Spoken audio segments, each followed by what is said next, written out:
Good morning friends, welcome to online study RJT YouTube channel. और दोस्तों, आज की वीडियो खास आप लोगों के लिए रहने वाली है, क्योंकि आज की वीडियो के अंदर मैं आप लोगों को कुछ इंपॉर्टेंट चीज़ें बताने वाला हूं। सभी डीएलएड प्रशिक्षुओं को, चाहे वो डीएलएड कर रहे हों या फिर एडमिशन लेने वाले 23 बैच के बच्चे हों। तो दोस्तों, यहाँ पर आप लोग देख सकते हैं। सबसे पहले शुरुआत करेंगे कि डीएलएड में जो एडमिशन है वो अब कहाँ, तो आप लोगों ने देखा होगा, अगर आप लोग मेरे साथ स्टार्टिंग से जुड़े हुए हैं या फिर जो नए बच्चे हैं उनको मैं बता देता हूँ। कहाँ तो डीएलएड में 1 लाख बच्चे मिलने भारी पड़ जाते थे यूपी के अंदर 2019 बैच के बाद, क्योंकि 2019 बैच का बैच बहुत सही प्रॉपर सारी सीट फुल हो गई थी। पर उसके बाद से डीएलएड का क्रेज़ इतना कम हुआ, क्योंकि एक तो सबसे बड़ा कारण जो था वो बैक था। इतनी ज़्यादा बैक इसके अंदर लग जाती है कि बच्चों ने डीएलएड को करना ही बंद कर दिया, क्योंकि उन्हें पता था अगर हमें प्राइमरी में टीचर बनना है तो उसके लिए हम बीएड भी कर सकते हैं। पर आपने देखा कि जैसे कि बीएड को बाहर किया गया और डीएलएड में जो आवेदन की तिथि थी वो समाप्त होने वाली थी, और तब तक सिर्फ डीएलएड में लगभग 1,30,000 1,20,000 के करीब आवेदन आए थे, और वो भी सभी बच्चे वो नहीं थे जो एडमिशन लेने वाले थे। जैसे ही बीएड को बाहर किया गया, डीएलएड में होड़ मची भी है। 3.5 लाख से ज़्यादा आवेदन जो है वो अब तक यहाँ पर आ चुके हैं। तो आप लोग देख सकते हैं कि डीएलएड का क्रेज़ कितना ज़्यादा हो गया। अगर आप लोग भी प्राइमरी में टीचर बनने के इच्छुक हैं, प्राइमरी में आप लोगों को टीचर बनना है, आपका सपना है कि मुझे प्राइमरी में टीचर बनना है, तो डीएलएड आप लोगों को करना पड़ेगा। जिसकी बैक होगी उसको वो बैक क्लियर करके पूरा करना है, जो एडमिशन ले रहा है उसको बैक नहीं आने देनी है। तो ये सारी स्ट्रैटेजी वगैरह चैनल पर आप लोगों को बताती जाएंगी, और हमेशा से आप लोगों की हेल्प की जा रही है। जो आप लोगों के लिए उचित होता है वो सारी चीज़ें आप लोगों को बताई जाती है।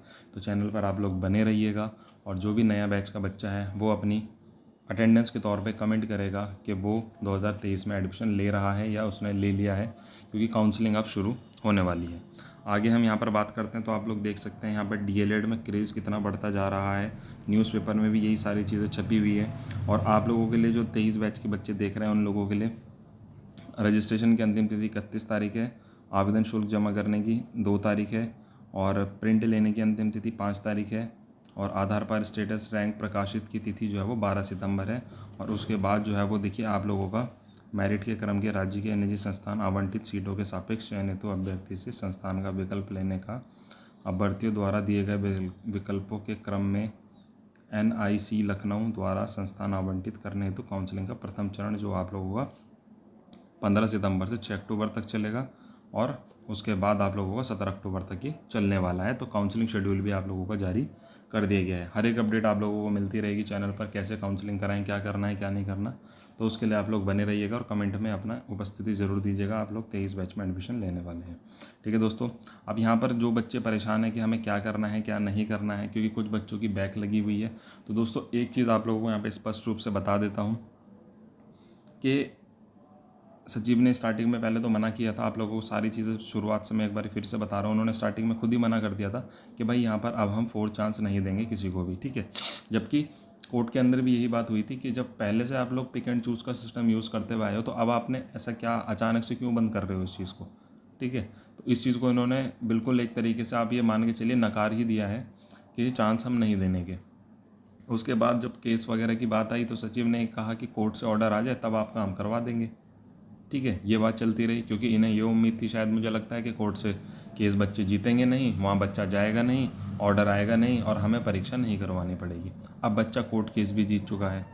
कोर्ट केस जीतने के बाद अभी लगभग देखो 2 महीने हो जाएंगे 6 तारीख को, अभी तक इनकी तरफ से कोई प्रतिक्रिया नहीं है कि क्या करेंगे क्या नहीं करेंगे, ठीक है।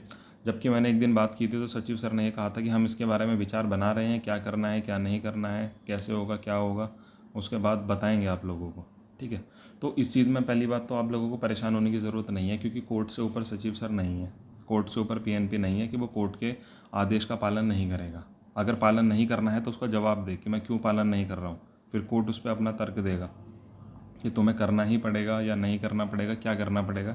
ऐसा कुछ नहीं होगा, क्योंकि कोर्ट भी अपने डिसीजन को डिसाइड, कोर्ट ने जो किया है उसको मानना पड़ेगा पीएनपी को, ठीक है। ये चीज़ थोड़ी सी आप लोग दिमाग में सेट कर लीजिए, क्योंकि कल एक स्टूडेंट ने कमेंट किया था कि उनकी वो बता रही थी कि पीएनपी सचिव से बात हुई है, वो यूँ कह रहे थे कि किसी को चांस नहीं देंगे, और जो याची बने हुए हैं हम उनको भी चांस नहीं देंगे। तो अगर आप लोग याची को चांस नहीं दोगे, इसका मतलब ये है कि सरासर आप लोग कोर्ट को नहीं मान रहे हो, आप लोगों ने हाई कोर्ट को कुछ भी नहीं माना हुआ है, इसका मतलब आप सबसे ज़्यादा ऊपर हो गए हाई कोर्ट के सामने। अब हाई कोर्ट चाहे तो वो मुख्यमंत्री को भी कोई आदेश कर सकता है, समझ रहे हो इस चीज़ को। जो प्रदेश के मुख्यमंत्री हैं, पार्टी को वो आदेश कर सकते हैं, कोर्ट के ऊपर तो पार्टी भी नहीं है, कोई भी सरकार नहीं है। सुप्रीम कोर्ट का फैसला देखा, एक सुप्रीम कोर्ट के फैसले से कितना तगड़ा झटका लगा बीएड वालों को। कोई चैलेंज भी नहीं कर पा रहा है उसको इस समय पर। क्या चैलेंज करेंगे, सुप्रीम कोर्ट का फैसला है। तो आपका तो मैटर इतना बड़ा है भी नहीं, हाई कोर्ट के अंदर चल रहा है। अगर इनको चैलेंज भी करना है तो ये चैलेंज कहाँ करेंगे, सुप्रीम कोर्ट चैलेंज करेंगे। इतना बड़ा मुद्दा नहीं है कि आप लोग इसको चैलेंज ही करते रहोगे। क्या किसी की नौकरी थोड़ी लग जाएगी डीएलएड पूरा होने से। डीएलएड अगर बच्चे का पूरा हो जाएगा तो वो नौकरी पर तो तुरंत चला नहीं जाएगा, उसको परीक्षाएं पास करनी पड़ेगी। पर डीएलएड पूरा हो जाएगा, उसके पैसे बच जाएंगे, वो कहीं प्राइवेट टीचिंग करेगा, कुछ तो वो करेगा अपना व्यवसाय। ये चीज़ मैंने सचिव सर से उस दिन वीडियो उस पर वॉइस कॉल पे, जो फ़ोन कॉल पे बात हुई थी, ये सारी चीज़ें मैंने उनसे कही थी। पर उन्होंने यही कहा था कि चलिए हम इस पर विचार करेंगे। अभी क्या विचार करते हैं क्या नहीं करते हैं ये तो बात की बात है, क्योंकि परीक्षाएं तो अभी आप लोगों की होनी नहीं है। परीक्षाएं जब होंगी उस समय पर ये सारी चीज़ होंगी। अगर उस समय पर सचिव सर मना करते हैं कि मैं परीक्षा नहीं कराऊंगा, बिल्कुल भी नहीं कराऊंगा, तो ये कुछ तो जारी करें अपनी तरफ से कि भाई मैं क्यों नहीं करा रहा हूँ, क्या नहीं करा रहा हूँ, फिर उसका भी आंसर जो है वो दिया जाएगा। वो सारी चीज़ें होंगी। तो आप लोग इन चीज़ों को लेकर के परेशान मत होइए। और मैं फिर से यही कहूँगा कि याची आप लोग बन जाइएगा। वो इसलिए क्योंकि वो एक ऐसी चीज़ आप लोगों के पास इस समय पर रहेगी कि कोर्ट के ऑर्डर की ये अमान्य नहीं कर सकते, उसको कोर्ट के ऑर्डर को ये नकार नहीं सकते। और अगर आप लोग याची नहीं बने हुए हो तो आप लोग अगर बोलोगे कि हमारा पेपर कराओ, तो ये सीधा तौर पे इन पे जवाब है कि भाई कोर्ट से ऑर्डर आप लोगों का कहाँ आया है, हम क्यों आप लोगों को याची बनाएं। इस चीज़ को समझिएगा थोड़ा सा, कि हम आप लोगों को क्यों कराएं पेपर, आप याची बने भी नहीं हो। जब बने हुए रहोगे तो इनके पास कोई आंसर ही नहीं है फिर आप लोगों को मना करने का। तो यहाँ पर अगर आप लोगों के थोड़े बहुत पैसे खर्च हो रहे हैं, मैं ये नहीं कह रहा हूँ कि आप लोग मैं करवा रहा हूँ या ये वो सो इससे कराओ, जिससे मर्जी कराओ, आप लोग इंडिविजुअल जा कर के कोर्ट केस कराओ, जो मर्जी करना है वो करो। पर ये चीज़ आप लोग समझो। ये बात मैं इसलिए बता रहा हूँ क्योंकि काफ़ी बच्चों के मुझे फ़ोन आ रहे हैं बार बार, अब फिर से दोबारा से फ़ोन आने शुरू हो गए। मुझे नहीं पता क्यों, कौन सी पुरानी वीडियो इन तक पहुँच रही है, फिर से फ़ोन आने शुरू हो गए हैं कि सर बता दीजिए, हेल्प कर दीजिए, याची बनवा दीजिए, ये कर दीजिए, वो कर दीजिए। अब मेरे को देखो इतना समय नहीं मिल पा रहा है।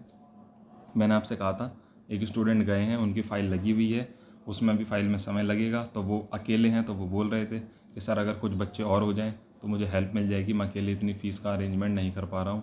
तो आप लोग उसमें जुड़ सकते हैं, आप लोगों को उनको भी कम पड़ जाएगा और आप लोगों को भी कम कम में सबका काम हो जाएगा।